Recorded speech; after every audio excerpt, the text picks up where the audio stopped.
नमस्कार दोस्तों, आज मैं आपके लिए एक स्त्री प्रधान कविता लेकर के आया हूँ जिसका शीर्षक है दासी। दासी शब्द का अभिप्राय आप भली भांति समझते हैं और आज का ये मेरा कविता इसी पर आधारित है। स्त्री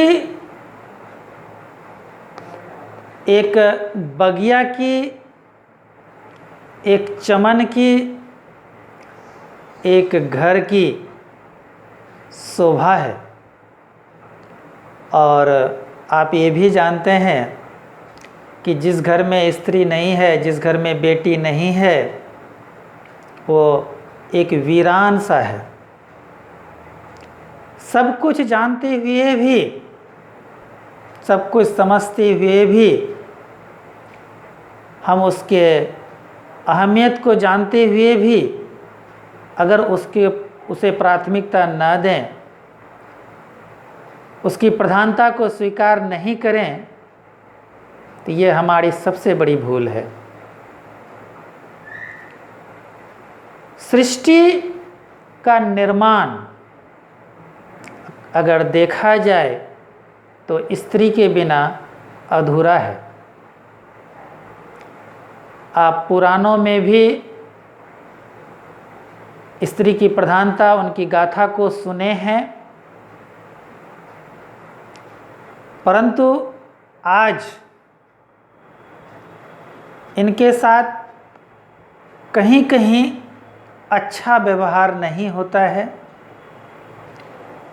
लोग आज भी इसे कहीं न कहीं एक दासी के रूप में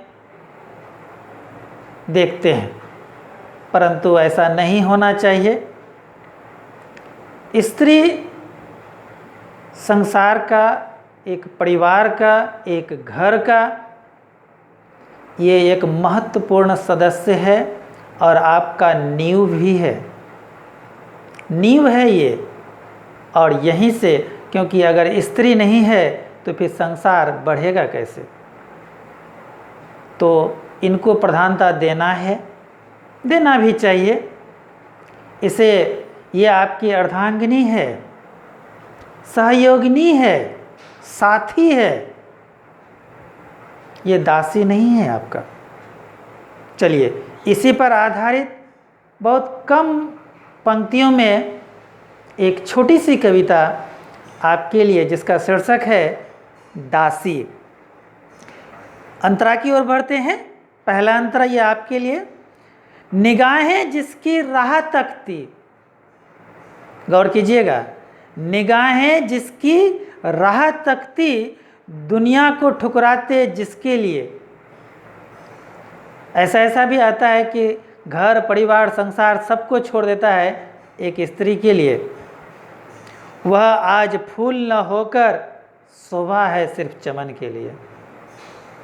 निगाहें जिसकी राह तकती, दुनिया को ठुकराते जिसके लिए, वह आज फूल न होकर शोभा है सिर्फ चमन के लिए।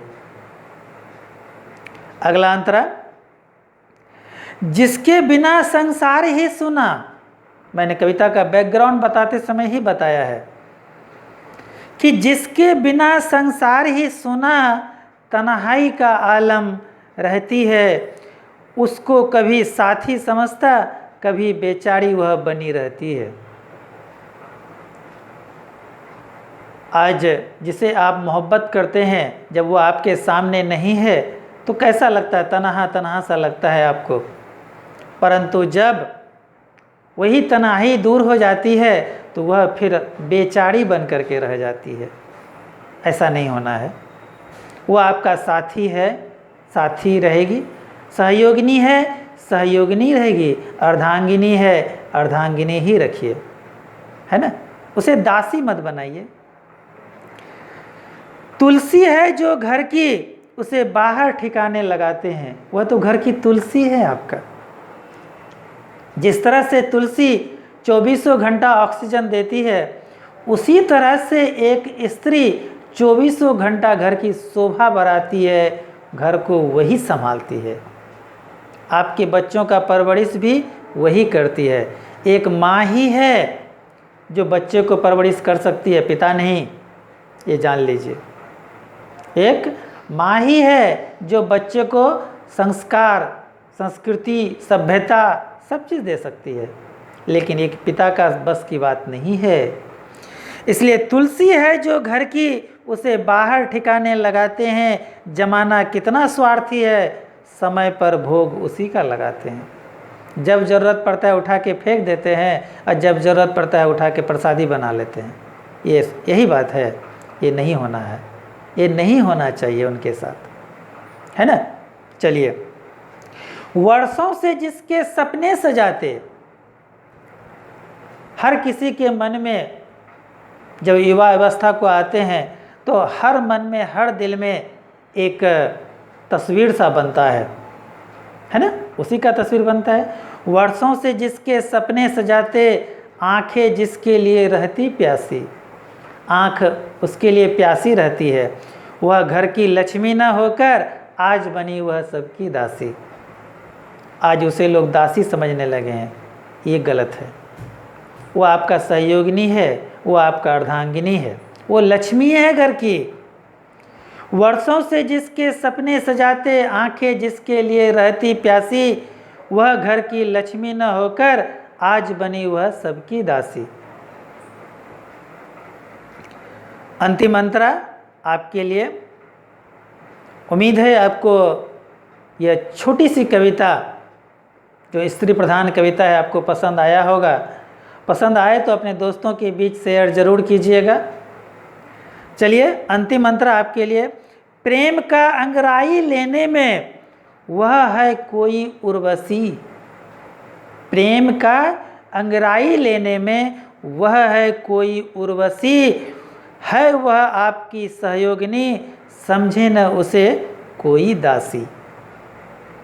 प्रेम का अंगराई लेने में है वह कोई उर्वशी, है वह आपकी सहयोगिनी, समझे न कोई उसे दासी। उसे दासी नहीं समझिए, वह सहयोगिनी है आपका। वह कंधे से कंधा आपके मिला के चल सकती है, आपके सुख दुख का वह हिस्सेदार है ना। धन्यवाद दोस्तों। आशा है आपको मेरी यह छोटी सी कविता, बस मात्र 6 अंतरा की, आपको पसंद आया होगा। और पसंद आए तो अपने दोस्तों के बीच शेयर जरूर कीजिएगा। धन्यवाद।